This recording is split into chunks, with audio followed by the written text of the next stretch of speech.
मलाई चुनौती त्यो हाम्रो चुनौती। यो 5 वर्षलाई सामान्य अन्य चुनावहरूमा चुनिएको जस्तो सोच्नुभयो भने त्यसले अप्ठ्यारो परिस्थिति सृजना गर्छ। आदरणीय साथीहरू,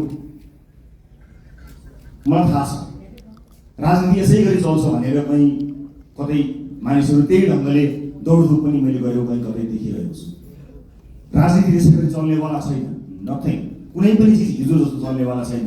काँचुली फेर्ने, सर्वलकै काँचुली फेर्ने, सर्वलकै काँचुली फेर्नका लागि भनेर नेपाली जनताले हामीलाई त्यो अभिमत दिएका हुन्। हामी कानुन बनाउन आएका हौँ। कानुन बनाउने प्रमुख जिम्मेवारी तपाईँहरूको काँधमा नेपाली जनताले दिएका हुन्। उनलाई थाहा छैन त्यो कानुन फेरेर उनको घरको बाटो बन्छ, उनको धारामा पानी आउँछ, बिजुली आउँछ, इन्टरनेट चल्छ, उनलाई थाहा छैन। तर तपाईँलाई थाहा हुनुपर्छ कुन धाराले कहाँ अड्काएको छ मान्छेको घरमा धारा आउनु, तपाईँलाई थाहा हुनुपर्छ, अध्ययन गर्नुपर्ने हुन्छ। त्यसकारण यसपटक यो शक्तिको दौड हो, यताउता यसलाई भनेर हुन्छ कि उसलाई भनेर हुन्छ कि यसो भेटेर गएर फोटो खिचेर हुन्छ कि यो पसल बन्द गर्नुपर्छ। म आज अलिकति त्यो कुरा गर्दैछु तपाईँलाई। एज अ लमेकर, कानुन निर्माताका रूपमा तपाईँको जिम्मेवारी, हाम्रो जिम्मेवारी अत्यन्त गहन छ।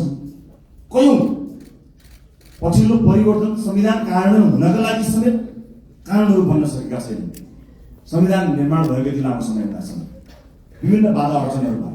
तर नेपाली जनताले अब हामीलाई कुनै बहाना बनाउन नपाउने गरी दिल खोलेर स्पष्ट र लगभग 2/3 बहुमत दिएका छन्। अब के को बाधा, अब केले अड्काउँछ हामी? अब अड्काउने भनेको तपाईँ हाम्रो नियतले मात्रै हो। र अर्को कुरा, धेरै लामो अनुभव त मेरो राजनीतिमा रहेन। जति समय राजनीतिमा रहेँ सबैभरि विभिन्न किसिमका प्रहारहरूको सामना गर्नु पर्यो। यो पार्टी जन्मेदेखि यसमाथि प्रहार भयो। पार्टीको नाममा मुद्दा चल्यो। यो पार्टीलाई जन्मैदेखि बुझ्ने कोसिस भयो, बचाउँदै लिएर आउन सक्यौँ। यो पार्टीको चुनाव चिन्हमा मुद्दा चल्यो। यो पार्टीको चुनाव चिन्हलाई भत्काइदिने गरी प्रहारहरू भयो स्थापित राजनीतिक दलहरूबाट, विभिन्न स्वार्थ समूहबाट, विभिन्न शक्ति समूहबाट। जोगाएर ल्यायौँ हामीले घन्टी बचायौँ, किनकि नेपाली जनताको लागि घन्टी बचाउनु पर्थ्यो, घन्टी बजाउनु पर्थ्यो। सजिलो थिएन। यो देशका सम्पूर्ण शक्तिहरू एक ठाउँमा उभिँदा पनि हामीले खुट्टा कमाएनौँ, हामी डराएनौँ, हामी हल्लिएनौँ, किनकि हामीलाई नागरिकको चेतनामाथि विश्वास थियो। एकपटक चुनाव त आओस् न अनि हामी देखाइदिन्छौँ भनेर हामीले 84 गरेका थियौँ। नागरिकले सबै हेरेका हुन्छन्, हरेक गतिविधि जनताले हेरेका हुन्छन्।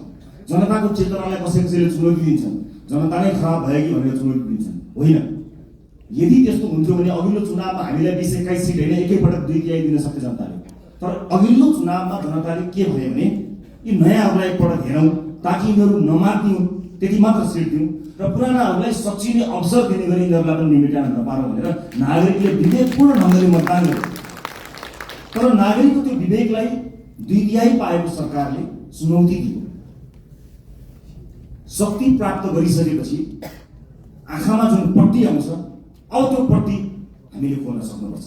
नत्र पुराना राजनीतिक दललाई नेपाली जनताले 34, 35, 36 वर्षमा पुरे तपाईँ हामीलाई 36 महिना 36 दिन पनि पुर्नेवाला छैन। यो कुरा नगर्नुहोला, किनकि जनता अब्बल चेतनामा आएको छ। अब कानुन निर्माताको रूपमा अब तपाईँहरूको दौड स्वार्थ समूहहरूको घर घरमा होइन। गुट बनाएर काङ्ग्रेस एमालेलाई जितिँदैन साथी हो, कुनै गुट बनाउनु पर्दैन। घन्टीका मुनि सबै हटाउन सक्छौँ, घन्टीसँग त्यति धेरै ताकत छ, कहीँ गुट बनाउनु पर्दैन।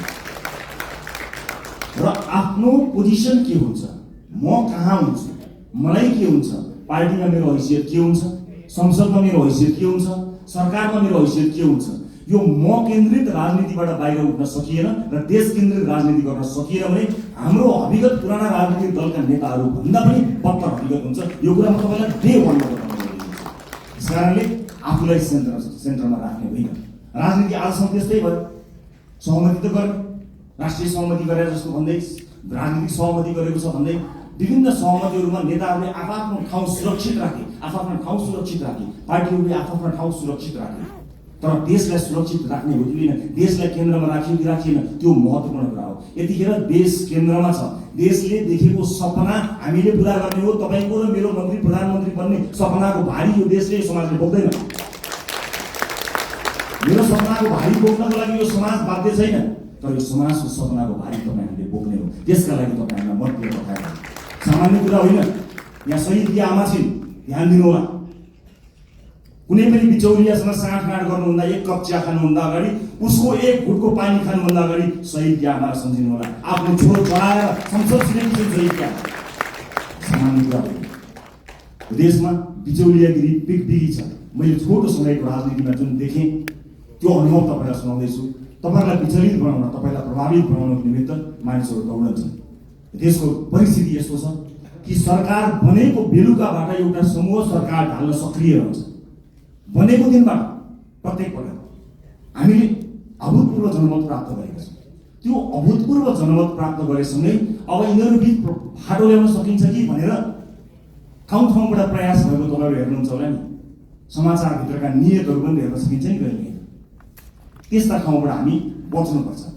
हामीलाई फुटाउने, हामीलाई गिराउने, हामीलाई गलत गराउनेहरूको बिगबिगी छ। हामी विरुद्ध पनि धेरै मत आएको छ, लाखौँ भोट छ नि जसले हामीलाई भोट दिएन। अन्य विभिन्न नेताहरू छन्। प्रतिपक्षीको कमी रहँदैन, विरोधीहरूको कमी रहँदैन। फरक यति हो कि हामी कति बलियो छौँ। आफू बलियो हुनुपर्छ। अरूलाई दोष लगाएर अर्काले फुटायो, अर्काले शक्ति गर्यो, विदेशीको चाल, उसको चाल, यसको चाल, यस्ता शब्दहरूलाई अब हामीले मेटाउनुपर्छ। कसैको चाल हो। हामी मिल्न सकेनौँ भने, हामी स्वार्थको बन्दी बन्यौँ भने मात्र समस्या पर्यो। विभिन्न राजनीतिक पृष्ठभूमिबाट रासपा आउनुभएका साथीहरूलाई मेरो स्वागत छ। तपाईँहरूले कहीँ कतै हेजिटेसन भन्छ नि, कहीँ कतै तपाईँले लघुतावास राख्नै पर्दैन। मलाई पुरानो पार्टी भन्छन् कि अथवा पुरानो पार्टीहरूलाई गाली गर्दा मैले अनुहार रातो पार्नुपर्छ कि केही पनि भन्नु पर्दैन। हृदय ठुलो पारेर हामीले तपाईँहरूलाई स्वागत गरेका छौँ। खालि यति हो कि पुरानो प्रवृत्तिबाट तपाईँ टकटकिएर आउनुपर्ने छ। किनकि देश त्यस्तो अवस्था गरी नचलोस् भनेर कलिला भाइ बहिनीहरूले रगत बगाएका हुन्। हामीमाथि ऐतिहासिक जिम्मेवारी छ। यो 5 वर्ष नियमित रूपमा आएको चुनाव होइन। यो त शहीदहरूले रगत बगाएर आएको चुनाव। यहाँ जथाभावी अभिव्यक्ति दिने, यसलाई मनोरञ्जनको विषय बनाउने र हल्का फुलफुलका रूपमा प्रस्तुत हुने छुट कसैलाई पनि छैन, मलाई पनि छैन। हामी देखिरहेका छौँ। तपाईँ हाम्रा गतिविधिहरू नागरिकले हेरिरहेका छन्। भोट दिएका जनताको शिर झुक्ने काम कसैको कुनै अभिव्यक्तिबाट, कुनै क्रियाकलापबाट हुनु हुँदैन। प्रत्येक भोटको इज्जत हुनुपर्छ। हो, सञ्चार माध्यममा बोल्न रमाइलो लाग्छ, आफ्नो बारेमा समाचार आउँदा रमाइलो लाग्छ, आफ्नो बारेमा वाहवाही हुँदा रमाइलो लाग्छ। सञ्चारकर्मी साथीहरू पनि यही समाजका साथीहरू हुन्, उनीहरू मित्र हुन्। उनीहरूले कहिलेकाहीँ आफ्नो पक्षमा राम्रा कुरा लेखिदिँदाखेरि आफ्नो दङ्ग परिन्छ। तर त्योभन्दा अलिकति माथि हुनुपर्छ। तपाईँले दिने अभिव्यक्तिले वैदेशिक सम्बन्धमा के प्रभाव पारेको छ त्यो कुरा याद नगरिकन तपाईँले त्यस्ता किसिमका हल्का फुल्का अभिव्यक्ति दिनुभयो भने देशलाई दीर्घकालीन रूपमा असर गर्न सक्छ। अब तपाईँ हिजोको मान्छे होइन, अब जिम्मेवार सांसद हो, जिम्मेवार राजनीतिकर्मी हो, जिम्मेवार प्रतिनिधि सभाको सदस्य हो। त्यसकारणले आफ्नो भूमिका परिवर्तन भएको छ। होइन जो कोहीलाई अझै पनि म अभियन्ता हुँ भन्ने लाग्छ, अझै पनि पुरानो पेसाकर्मी हुँ जस्तो लाग्छ, जो कोहीलाई म हिजोकै जस्तै भनौँ न यति जिम्मेवार नभए पनि सार्वजनिक अभिव्यक्ति जस्तो दिन्छु त्यस्तै दिन्छु भन्ने जस्तो लाग्छ भने you are more than welcome to live this hall. तपाईँहरू सांसदको भूमिकाबाट बाहिर जान सक्नुहुन्छ, केही पनि फरक पर्दैन। तर होइन, अब म जिम्मेवार हुँ। अब मेरो भूमिका फेरिएको छ। यो देशका कानुनहरू मैले फेर्नु पर्नेछ, कानुनहरूमा संशोधन ल्याउनु पर्नेछ, नयाँ कानुनहरू ल्याउनु पर्नेछ। मलाई मत दिएका जनताको घर घरमा खुसियाली आउनु पर्नेछ र मलाई मत दिएका जनताको चुनो बोल्नु पर्नेछ।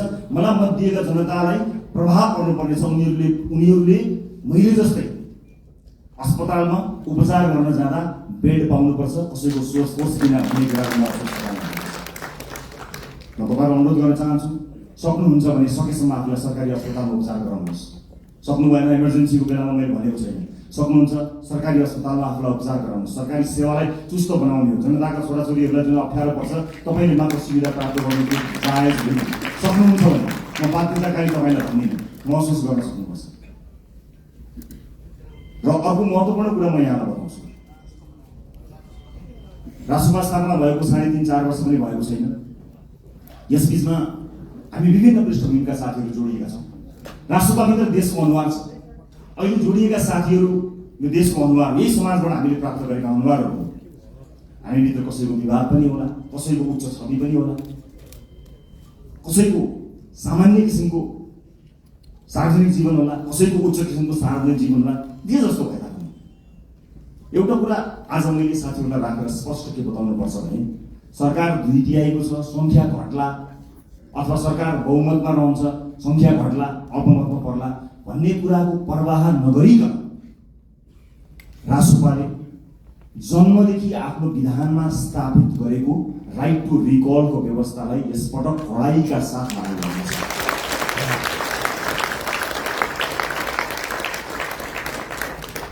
एउटा स्वतन्त्रता हुन्छ, एउटा अनुशासन हुन्छ, एउटा फ्रिडम र एउटा डिसिप्लिन। यस बिचको पातलो एउटा रेखा छ साथीहरू, त्यो रेखालाई हामीले ध्यान दिनुपर्ने हुन्छ। तपाईँको स्वतन्त्रता हनन गर्ने पार्टीको कुनै पनि उद्देश्य छैन।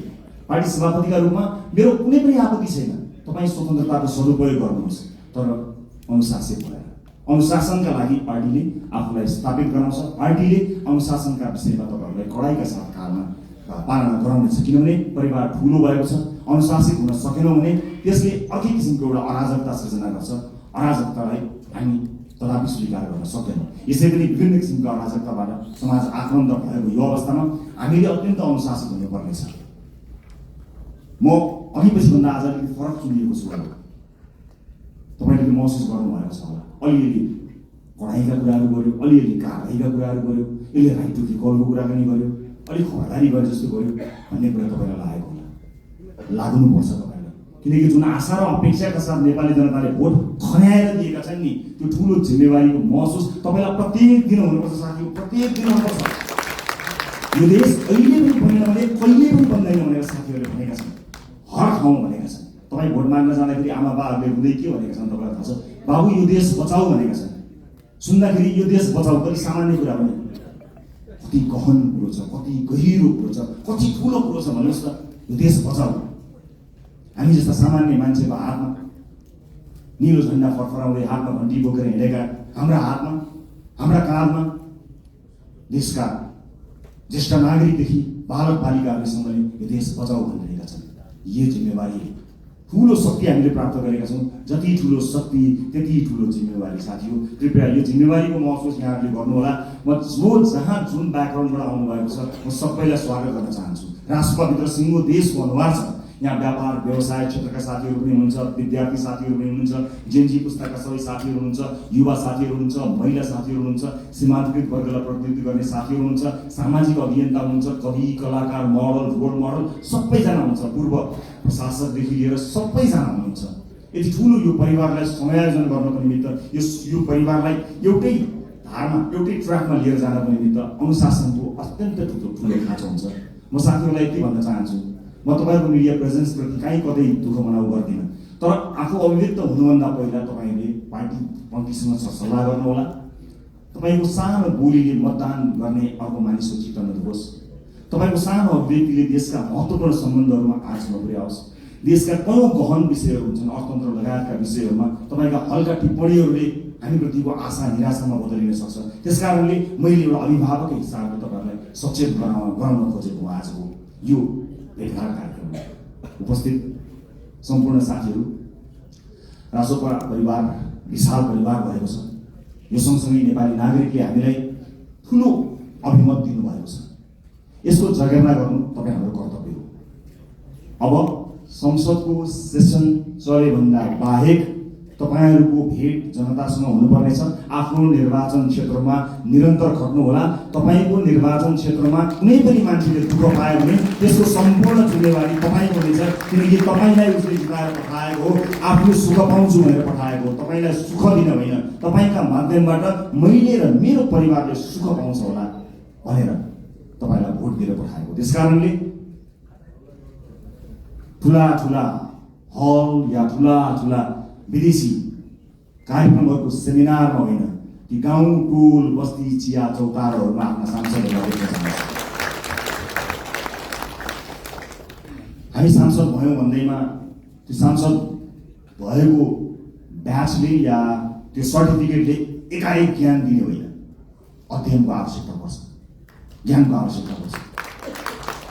र अब शक्तिशाली भएँ भनेर आफ्नो चालचलन आफ्नो व्यवहारै परिवर्तन गर्ने कयौँ साथीहरू पनि मैले देखेको छु। त्यसमा विशेष ध्यान दिनुहोला। नागरिकसँग सधैँ नजिक रहनुहोला। चुनाव त फेरि पनि आउँछ, त्यतिखेर हामीले भनेका छौँ, यसपटक हामीले इतिहास रच्ने कोसिस गरेका छौँ। हामीले नागरिकसँग करार गरेका छौँ। नागरिक हामीलाई भोट हाल्न तयार थिए, तर पनि हामीले अतिरिक्त प्रतिबद्धता किन गऱ्यौँ भने हामी कमिटेड छौँ। यसपटक परिवर्तन गरेरै छाड्ने हो, यसपटक खाँचुली फेरेरै छाड्ने हो भनेर हामीले नागरिकसँग करार गरेका छौँ। त्यो करारका अक्षर अक्षर पढ्नु होला। र तपाईँहरूमध्ये कोही यही भएकै हलहरूमध्ये नै कोही न कोही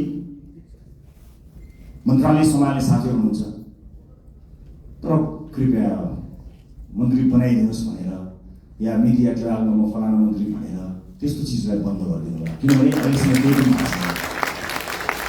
पार्टीले क्याबिनेटमा कसलाई पठाउँछ भन्ने कुराको निर्णय आज यतिखेर तपाईँसँग हुँदासम्म हामीले गरेका छैनौँ। पार्टीले सही निर्णय गर्छ। कसैलाई तपाईँले भन्नु पर्दैन, हामीलाई थाहा छ, तपाईँहरूको दिव्यता थाहा छ, तपाईँहरूको क्षमता थाहा छ। कयौँ साथीहरू देखिएको देखिए गर्नुहुन्छ, कयौँ साथीहरू छेकिएको छेकिए गर्नुहुन्छ। पार्टीले छेकिएका साथीलाई पनि हेरिरहेको छ।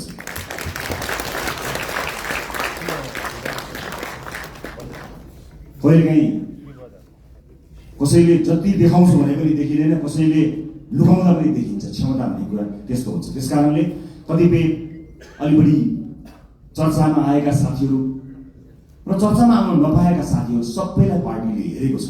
कयौँ विषयका विज्ञ साथीहरू हुनुहुन्छ। म सञ्चारकर्मी साथीहरूलाई के पनि अनुरोध गर्न चाहन्छु भने सार्वजनिक चासो र सार्वजनिक छविमा आइसकेका भन्दा पनि राष्ट्रसभाभित्रका 100 विज्ञ साथीहरू यो हलभित्र हुनुहुन्छ। अलिकति क्यामेरालाई फोकस गर्नुभयो, अलिकति tilt down tilt up left right गर्नुभयो भने यो हलभित्र 101 विज्ञ साथीहरू हुनुहुन्छ है साथीहरू। त्यस कारणले आम नागरिकलाई ती साथीहरूबारे पनि जानकारी दिइदिनु होला है। चलेका, देखिएका, सुनिएका साथीहरू त सधैँ हुनुहुन्छ, त्यहाँतिर पनि अलिकति ध्यान दिनुहोस् ताकि नागरिकले थाहा पाउन् कि राष्ट्रवादीहरू यस्ता मान्छेहरू पनि रहेछन् भन्ने कुरा। यो मेरो सञ्चारकर्मी साथीहरूको उल्लेख्य उपस्थिति भएको हुनाले मेरो विनम्रपूर्वक यहाँहरूलाई गरिएको अनुरोध हो। अब म लगभग आफ्नो भनाइको अन्त्यतिर आएको छु। उपस्थित साथीहरू, चुनावमा हामीले अत्यन्त दुःख गऱ्यौँ, तपाईँहरूले मेहनत गर्नुभयो, परिश्रम गर्नुभयो। केही नयाँ साथीहरू, केही पुराना साथीहरू पनि चुनिएर आउनुभएको छ। अधिकांश धेरै सांसदका रूपमा नयाँ साथीहरू आउनुभएको छ। स्वाभाविक रूपमा के होला, कसो होला, कस्तो होला भन्ने कुरा तपाईँलाई लागेकै हुनुपर्छ। चुनावका बेलामा जुन मेहनत तपाईँले गर्नुभयो त्यो खटाइका हिसाबले त्यो मेहनत सायद नपर्ला, तर सोचाइका हिसाबले, पढाइका हिसाबले, अध्ययनका हिसाबले, रिसर्चका हिसाबले त्योभन्दा कम मेहनत गरेर चाहिँ परिवर्तन आउन सक्दैन। त्यस कारणले तपाईँको काँधमा अत्यन्तै ठुलो जिम्मेवारी आइपरेको छ। यसको महसुस गर्नुहोला। म फेरि पनि दोहोऱ्याएर भन्न चाहन्छु, संसारको कुनै पनि देशले बिरलै पाउने यो अवसर हामीले प्राप्त गरेका छौँ। आफ्नो देशको इतिहास आफ्नै हातले लेख्ने यो अवसर हामीले प्राप्त गरेका छौँ। भोट माग्दा हामीले आम जनतालाई के भनेका थियौँ भने यसपटक तपाईँले आफ्नो भाग्य आफ्नै हातले लेख्ने हो, इतिहास रच्ने हो 21 गते भनेर हामी सबैले भनेका हौँ। विभिन्न ठाउँमा विभिन्न साथीहरूसँग भेटघाट गर्दा म आफै पनि पुगेको र तपाईँहरूको हात समातेर भनेको म सम्झन्छु। हामीले भनेका थियौँ यसपटक आफ्नो हातले आफै इतिहास लेख्ने। आज म तपाईँलाई यो हलभित्र भनिरहेको छु, साथी हो, यो देशको भविष्य कस्तो लेख्ने तपाईँको हातमा छ, मात्र तपाईँको हातमा छ, अरू कसैको हातमा छैन। जनताले दिए तपाईँलाई, ल लेख हाम्रो भविष्य, ल रोक हाम्रा छोराछोरीलाई विदेश जानबाट, ल सृजना गरेर रोजगारी, ल बनाऊ बाटोघाटो, ल पुर्याऊ बिजुली, देऊ शिक्षा, देऊ स्वास्थ्य। जनताले आफ्नो गर्ने काम गरे, तपाईँको काँधमा आएको छ। यसबाट एकदमै धेरै रमाइलो यसलाई लिएर यसलाई चाहिँ उत्सवका रूपमा भन्दा पनि जिम्मेवारीको रूपमा काम गर्नुपर्ने यो गहन बेला तपाईँको काँधमा आइपरेको छ। त्यसैले म सबैलाई यसको महसुस गर्नको निमित्त हार्दिक अनुरोध गर्न चाहन्छु। म फेरि पनि भन्छु, यो सामान्य परिस्थितिले आएको होइन। भाइ बहिनीहरूले, ससाना भाइहरूले आफ्नो रगत बगाएर ल्याएको यो परिवर्तनलाई संस्थागत गरेर अर्को निर्वाचनमा कुनै पनि उम्मेदवारले भोट माग्न जान नपरोस्, हाम्रो काम बोलोस् भन्ने हेतुले तपाईँहरूले काम गर्नुहुनेछ। नजानेको कुरा सिक्नका लागि कहिले पनि अप्ठ्यारो मान्न पर्दैन। मैले अघि नै भने हामीले सांसदको लोगो लगाउने बित्तिकै, हामी सांसदको कुर्सीमा बस्ने बित्तिकै या संसद भवन छिर्ने बित्तिकै ज्ञान उहिरिएर हामी कहाँ आउने होइन। फेरि पनि मेहनत गर्नुपर्छ, फेरि पनि परिश्रम गर्नुपर्ने हुन्छ। कहाँ समस्या परेका छन् त्यसबारे ध्यान दिनुपर्ने हुन्छ। मलाई आशा छ यति प्रबुद्ध, यति क्षमतावान, यति युवा, यति समावेशी, यति धेरै साथीहरू एक ठाउँमा उभिँदा पनि यो देश बन्दैन भने, यति साथीहरू मिलेर पनि बनाउन सकिएन भने कसले बनाउन सक्ला? सक्छौँ, हामी गर्छौँ, हामी सक्छौँ, हामी गर्छौँ। अन्त्यमा यो देशको सबैभन्दा ठुलो समस्या मैले देखेको सामाजिक न्याय हो। सामाजिक न्यायका लागि लड्नुपर्ने हुन्छ। आम मानिसको आँखाले देख्ने विकास भनेको भौतिक पूर्वाधारको विकास हुन सक्दछ। ठुला ठुला बिल्डिङ, चिल्ला सडकहरू विकासका सूचक हुन सक्दछन्। मलाई सोध्नुहुन्छ भने मेरा लागि विकासको सूचक भनेको सामाजिक न्याय हो, सोसियल जस्टिस। जुन समाजमा न्याय छैन, जुन समाजमा विभेद छ, त्यो समाज मान्छे बस्ने समाज होइन। मान्छे बस्ने समाजका लागि हामीले मान्छे बस्ने समाज जस्तो बनाउनु पर्ने हुन्छ। सामाजिक न्यायका लागि अब तपाईँ हामीले पैरवी गर्नुपर्ने हुन्छ। राष्ट्रपाले चाहेर पनि कयौँ साथीहरूलाई जोड्न सकेन। हामी समावेशी हुन चाहन्थ्यौँ। हुन त तुलनात्मक रूपमा राष्ट्रपाले अन्य राजनीतिक दलभन्दा धेरै महिला साथीहरूलाई उठायो, तर यो पर्याप्त होइन। म दुःखका साथ क्षमा याचना गर्दै भन्छु, हाम्रो पार्टीभित्र राई लिम्बू समुदायको प्रतिनिधित्व यो पालि प्रतिनिधि सभा हुन सकेन। सभापतिका हिसाबले म क्षमा माग्न चाहन्छु र म विश्वासका साथ भन्न चाहन्छु आगामी दिनमा समावेशिताको यो महत्त्वपूर्ण कडीलाई प्राथमिकताका साथ अगाडि राखेर अगाडि बढ्नेछौँ। म विश्वास दिन चाहन्छु। यही हलबाट तपाईँहरू भोलि मन्त्रीका रूपमा आसीन रहनुहोला। म तपाईँलाई स्पष्ट पार्न चाहन्छु, तपाईँले शक्ति आर्जन गरेर भोलि बजेटमा आफ्नो क्षेत्रमा बजेट सोरेर लानुभयो, कर्णालीलाई रहनु भयो, मधेसलाई रहनु भयो, सुदूरपश्चिमलाई रहनु भयो भने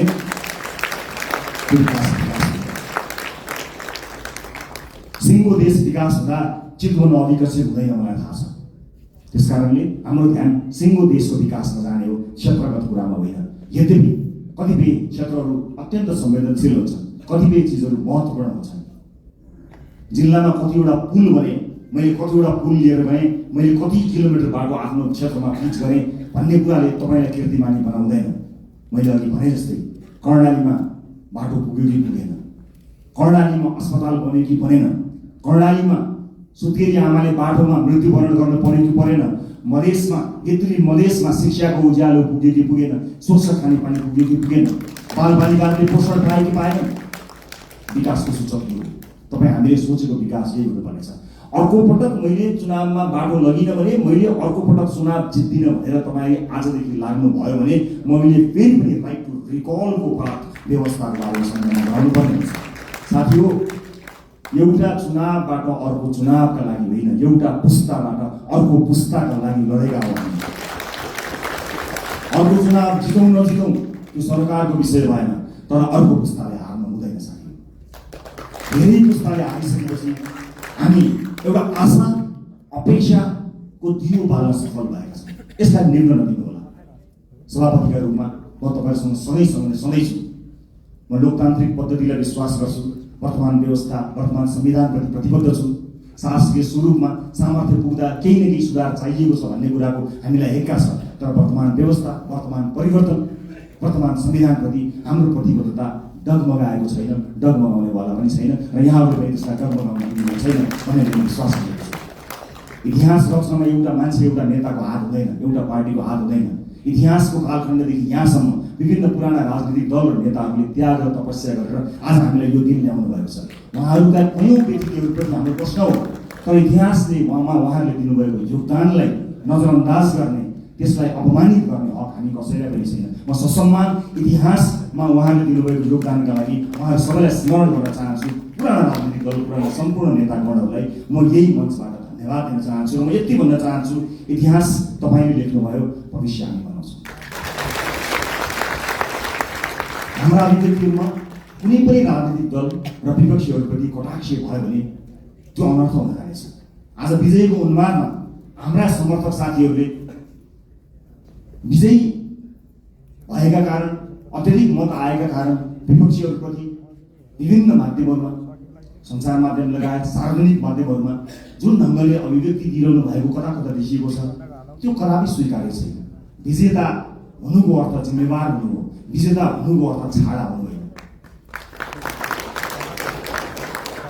विजेता हुनुको अर्थ विपक्षीहरूलाई कटाक्ष गर्ने अधिकार प्राप्त गर्नु होइन, त्यो लोकतन्त्रको चरित्र होइन। त्यसकारणले हामीलाई माथि धेरै आरोप लागेको छ।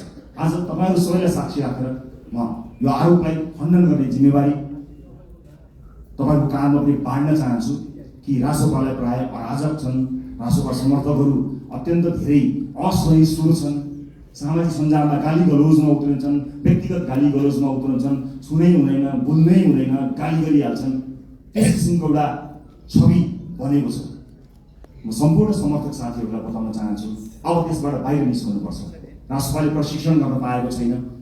3 वर्षमा आक्रमण झेल्दै आएको राष्ट्रपाले आफ्ना सदस्य साथीहरूलाई राम्रोसँग प्रशिक्षित गर्न पाएको छैन। तर यही समाजका पात्रहरू भएको हुनाले तपाईँले समाजका विभिन्न तह तबकामा लिनुभएको प्रशिक्षणले तपाईँको व्यक्तिगत आचरणलाई देखाउँछ। त्यसकारणले सम्पूर्ण राष्ट्रपा समर्थक साथीहरूलाई म जिम्मेवार भएर अभिव्यक्त हुन सामाजिक सञ्जाल, सामाजिक प्लेटफर्महरूमा, सार्वजनिक प्लेटफर्महरूमा अत्यन्त जिम्मेवार भएर प्रस्तुत हुनको लागि अनुरोध गर्न चाहन्छु। यो राष्ट्रपाले जितेको होइन, यो देशले जितेको हो। हामीले प्रमाणित राष्ट्रपाको माध्यमबाट देशले जितोस् भनेर आम नागरिकले हामीलाई भोट दिएका हुन्। त्यसकारणले यो जित केवल राष्ट्रपा समर्थक, राष्ट्रपा भोटरको मात्र होइन, यो जित सम्पूर्ण देशको हुनुपर्नेछ। त्यसका लागि तपाईँ हामीले काम गर्नुपर्नेछ। अबको 5 वर्ष सहज हुनेवाला छैन। हिजोका सांसदहरूको जस्तै गतिविधि या हिजोका मन्त्रीहरूको जस्तै गतिविधि र तिनै निरन्तर त्यही चिजको निरन्तरता यो हो भन्ने जो कोहीलाई परेको छ भने कृपया त्यो होइन। अति संवेदनशील समयमा अत्यन्त धेरै मेहनत गर्नुपर्ने समयमा हामी उभिएको हुनाले फेरि पनि तपाईँहरूलाई मेहनतका साथ अगाडि बढ्नको लागि म हार्दिक अनुरोध गर्न चाहन्छु। अन्त्यमा निर्वाचन जित्नका लागि पार्टीका विभिन्न तह र तबकामा रहेर काम गर्नुहुने सम्पूर्ण साथीहरूलाई म धन्यवाद दिन चाहन्छु। समानुपातिक साथीहरूलाई कतिपय मानिसहरूले तिमीहरू समानुपातिक हो, प्रत्यक्ष होइनौ भनेर अलिकति फरक ढङ्गले हेर्न खोजेको देखिन्छ। म त्यसलाई विभेद भन्छु। म त्यस्ता विभेद पार्टीभित्र नहोस् भन्ने चाहना राख्न चाहन्छु। चाहे प्रत्यक्षमा रहेका हुन्, चाहे समानुपातिकमा रहेका हुन्, सबैले आफ्नो भूमिका र जिम्मेवारी निर्वाह गरेका छन्। कतिले चुनाव जित्नका लागि भूमिका निर्वाह गरे भने अब संसदमा गएर ती साथीहरूले आफूलाई अझ बढी अब्बल प्रमाणित गर्नुहुनेछ। हरेक पेसा, व्यवसाय, क्षेत्र, लिङ्ग सबैको प्रतिनिधित्व गरेर विशाल राष्ट्रपा परिवारमा आउनुभएका तपाईँ साथीहरूलाई सुपर लास्ट एउटै कुरा के भन्छु भने हामी समय र परिस्थितिले एक ठाउँमा जोडिएका हौँ। हामी यो राजनीतिक दल थिएन, हामी यहाँ गोलाकार हुने थिएनौँ भने अलग किसिमका मानिसहरू थियौँ। हाम्रा साथीभाइ अलग थिए, हाम्रो सङ्गत अलग थियो, हाम्रो काम अलग थियो, हाम्रो पेसा अलग थियो। तर परिस्थितिले हामीलाई यहाँ जोडेको जोडिसकेपछि एज अ टिम प्लेयर एउटा सामूहिक खेलाडीका रूपमा तपाईँ हामीले काम गर्नुपर्नेछ। व्यक्तिगत रूपमा कसैको आचरण, बानी व्यवहार, स्वभाव हामीलाई मन पर्नु नपर्नु बेग्लै कुरा हो। तर यतिखेर हामीले हेर्ने भनेको देशको संविधान हो, संसदको नियमावली हो, पार्टीको विधान हो।